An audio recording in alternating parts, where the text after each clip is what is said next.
Chapter 8. A Changing World. Beatrice settled into married life, and she and William enjoyed looking after the farm and all their animals. Beatrice was happy to let go of being Beatrice Potter, the author, and enjoyed being Mrs. William Healy's wife and farmer.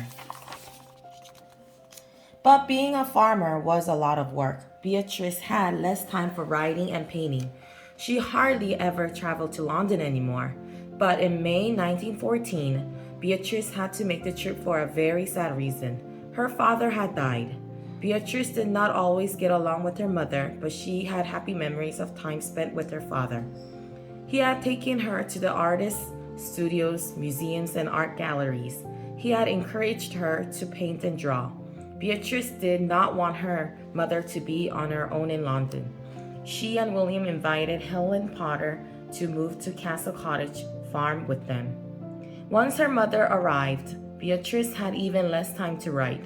Beatrice was getting older, her eyesight wasn't as good as it used to be, and her hands were getting stiff. It was difficult for her to draw and paint as well as she had in the past. In August 1914, England declared war on Germany. This was the start of World War I.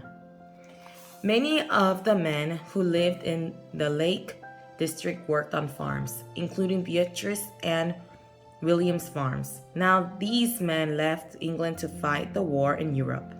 Without help, life on the farm became even more demanding for Beatrice.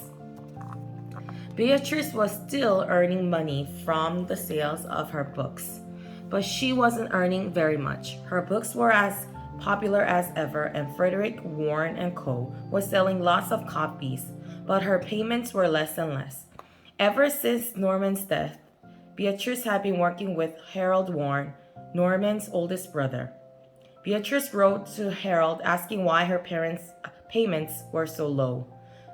When Beatrice did not hear back from Harold, she wrote directly to Fruing, the middle Warne brother.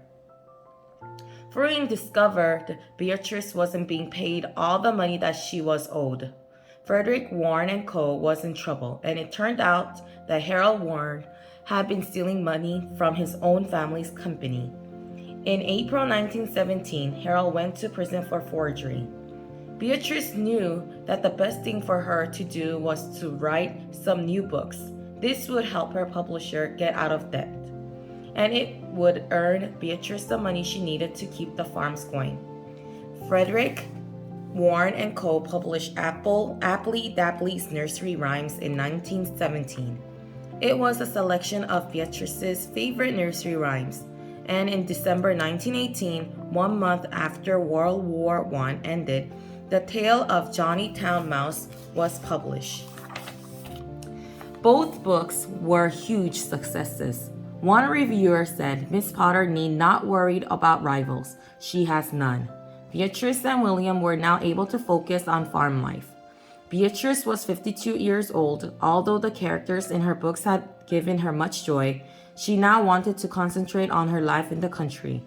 Because her latest books had been so popular, Fruing Warne asked her to write more. But Beatrice told him, "I am utterly tired of doing them, and my eyes are wearing out." Beatrice continued to buy farms that were for sale in the area. She looked after the land and often turned the farmhouses into museums that paid tribute to the way of life in the Lake District. She wanted to keep the fields and woods in their natural state.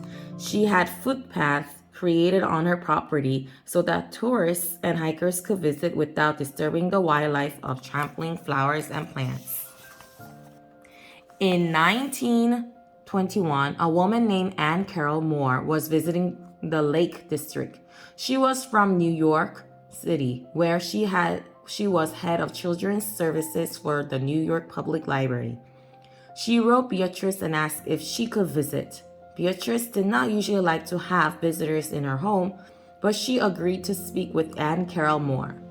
Anne Moore told Beatrice that her writing was greatly admired in the United States.